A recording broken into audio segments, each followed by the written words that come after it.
Hey guys, it's Harry here. In today's video, I'm going to be going over an approach that I've seen a lot of online fitness coaches make. It's mainly a mistake in terms of their cold messaging and how they're trying to get clients. I'm going to walk through the mistake of this new approach I've seen quite a lot. And I'm also going to give you an alternative, better method. So I'm not just going to slag it off and then not give advice. I will give an actionable step.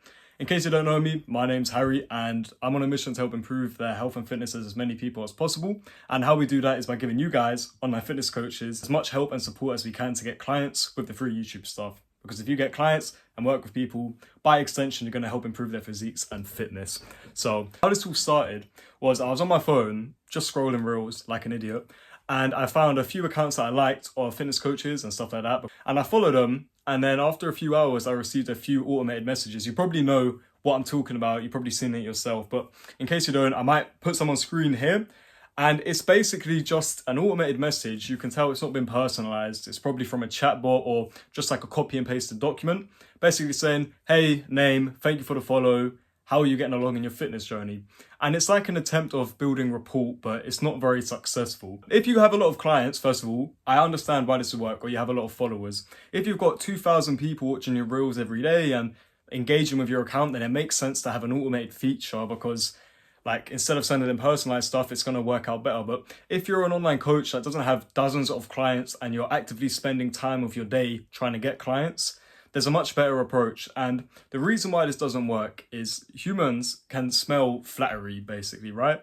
And it's somewhat related because you know when someone asks you a favor and before they do it, they'll start complimenting you and saying, oh, they'll just compliment something you've done because they think by sort of buttering you up, I think is the term, that when they ask you for a favor, it's going to be a lot easier to do so. It's kind of like this. They're building rapport with you. Oh, hi, thanks for the follow. How are you doing? Whatever. You know instinctively that they're going to try and sell you something, which means you're going to be suspicious. And that's why it doesn't work. They're probably not even going to reply to the message. So this is why it's not actually working. And how I discovered this, I'll tell you in a sec, is this here. So I was reading this book.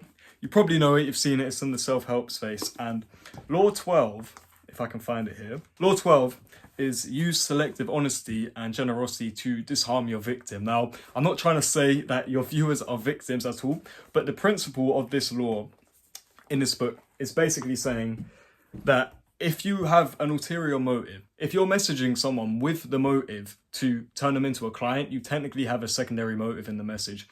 And the number one way to sort of get rid of that is to distract someone. And how you distract someone is being completely honest. So when you're sending a message to someone, asking them how their fitness journey is going, they already know what's coming. But if you were honest about it and said, hey, by the way, like I do want to try and offer you something, they're thinking, oh, wow, this guy's honest. Like I don't have to get my back up. I don't have to be suspicious of this guy. And it's also a great first impression to make because people think you're honest. Like they're going to have this whole identity that you're honest. Look at it this way. Online coaching is a very personal business. People never buy diet plans and workout plans. They're buying you as the coach and the connection and support that you provide. So the connection between you, the viewer and you as a coach is very important. So when you set the first impression of someone that's being pushy and salesy, you've basically compromised the entire chance of them even buying from you in the future. It's probably the worst way to come across. And if you don't believe me, look at the copy and pasted pictures that you receive all the time on Instagram. I know you get a bunch of pictures because I'm in the same industry, but if you look at the DM requests, the reason why you're not opening these messages is because you know that one, they're a pitch because they're sending you a paragraph about they can help you get to 20K a month. And the second reason is they're building fake rapport, which is very similar to this approach, where they're saying, hey, how's your day? I like your content. It doesn't work because you know it's going to be a pitch later. So if you are currently messaging followers or viewers and saying, how's your fitness journey so far? People know what's coming. They're not going to reply. And this is why if you're currently doing that, you're not getting any clients because this approach of cold messaging doesn't work. And there's a much better alternative that you can use. This new approach, this alternative has actually been used on me before in a slightly different context, but we was working with a few guys in a different industry and they wanted to hire a sales rep into their business. And we had experimented with sales reps before, so we had a few connections. And I messaged a guy that had a lot of networks with sales reps and I said, can you put me forward some? And this guy messaged me. And at the time I had a WhatsApp profile picture of me in Amsterdam. And he didn't say that he was a sales rep or anything like that, because I already knew, I could tell by the picture and like his description, he was a sales rep, right? And he just messaged me saying, oh, I'm in this group, blah, blah, blah. Oh, is that Amsterdam in your profile picture? You live in Amsterdam. That's so cool. I've been there. And that was sort of his way of building rapport, but in a way that isn't pushy and salesy. He wasn't trying to like push me anything. He was just talking about me and the picture, right? And the reason why that's better is because obviously I replied acknowledging that he was a rep. But compared to all the other 10 reps that had messaged me saying, oh, hi, I'm a sales rep with this, that one always stuck out because he created an impression and he sort of formed a relationship, not a very deep relationship. I literally messaged the rep about 3 times and then sent his info over. But the point is that we talked about how meaningful connections are important in the online coaching space. And what you want to do is build a relationship, and you do that through actual rapport, not this fake rapport of, I saw you liked my content. Are you looking for help in your fitness journey? That's not rapport at all. Rapport is when you're actually forming a connection and relationship with a person. And remember, the only way you're going to actually trust someone is if you have a relationship or connection with that person. And it takes a lot of trust for a customer to buy your online coaching. So the number one thing you need is trust. And this is going back to what we said earlier, why the method does not work, because the very first thing you're doing when you're sending these automated messages of thanks for the follow, are you interested in coaching, or how's your fitness journey going, you're completely removing trust. People don't trust you. They get their backs up and get all defensive because they know you're going to try and sell you something. This is all looping back around. I hope you can see now why the initial approach doesn't work, because it completely destroys trust. But just trying to form a relationship and connect with someone as an actual relationship, although your intention is still the same to get them to buy coaching, you're becoming more trustworthy because it just seems like you're trying to form a connection, right? And people like connections. They're always open to sort of partnerships, or just stay in touch. They like stuff like that, right? And it helps separate you from all the other coaches, because now they have a relationship with, if your name's James, that coach James messaged me, he replied to my story where I put a picture of my dog or my coffee and said he has a similar dog and he loves coffee, whatever. You're just forming these little meaningful connections, which if someone's in your niche, they are probably going to look to buy coaching anyway. So they're always going to prioritize you because they have a connection with you and not the other coaches that are sending these automated messages.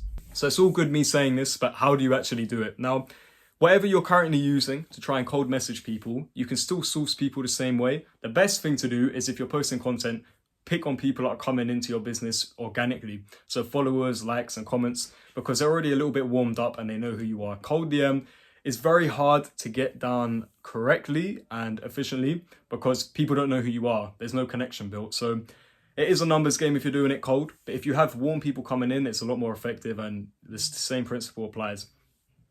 But what you want to do is the people that you had messaged before with these copy and pasted generic messages, just go through their profile and see if there's anything you can point out, anything in their picture, like the Amsterdam example I gave, or if they're posting pictures of what they're doing on their day-to-day. Just try and form a connection with them. Don't mention anything about pitching or fitness journey or anything like that.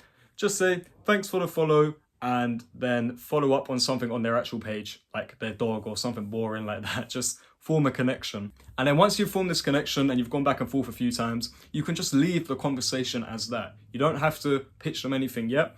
The best thing to do is keep this connection going for a few days, back and forth messages. And what I would do is create a sheet of all the people you've messaged with and quote unquote connected, create a sheet, and then a few days later, or maybe 48 hours, I would follow up with a voice note. You just send in a voice note making your intentions clear and being honest, because don't message saying, how's your fitness journey going? People understand what that means. If you say, look, I'm going to be completely honest, I'm going to try and sell you online coaching. After the conversations we've been having in a few days, I think it'd be a really good fit. Is that something you'd be interested in? Let me know. And if they say yes, that's when you can pitch your services. Don't ever just pitch them your services without asking, because people appreciate honesty. It's what we spoke about earlier. And if you get rid of trust straight away, the coaching is never going to work anyway. Obviously, this approach requires a bit more effort and consistency. You have to message people, form connections with them, and sometimes you might not care. It's going to come across that you don't care. So try and actually pick something out in a profile that you think is interesting or you have some connection with, because it's going to make it a lot more effective. But you're basically just forming these mini connections and then following up saying, are you interested in this, by the way? Not going to lie to you. I'm going to try and pitch you my coaching. Is that something you'd like? A lot of people are going to say no. At the end of the day, outreach is a numbers game, and that's the nature of it. Picture this from the customer's point of view. Who are you more likely to purchase coaching from? Are you going to purchase coaching from the person you've built a relationship over the first few days, speaking about your dog and what you're eating for lunch and all this rubbish? Well, it's not rubbish because it's quite meaningful. Or are you going to reply to the guy that's just sent you an automated DM about how's your fitness journey going? Just use it as a potential idea, and if you implement it, I think you're going to see a lot more results in your coaching. So that basically sums up the idea for this video. Now, before I forget to mention, if you are looking for further help to grow your online fitness business, there is a link in the description. Now, I'm going to be honest, there is a funnel, and it's me trying to pitch you an idea, so you do not have to click on it if you don't want to. I'm not going to ask you to check it out, but if you want to, it is there. It's a link in the description. As I said, if you don't want to look at it, that's fine. The reason why I make these videos is just to give free sort of advice and tips for you to grow your business anyway. So it's not the purpose to try and sell you something, but it is there. Don't forget to like, because it's going to push more content like this to you. Subscribe, because once again, it's going to recommend you videos like this, which could help you out. And I do read the comments. They give sort of video ideas and feedback on the video. So if you have anything to say, feel free to put it there. And thank you so much for watching. Have a great rest of your day. Thank you.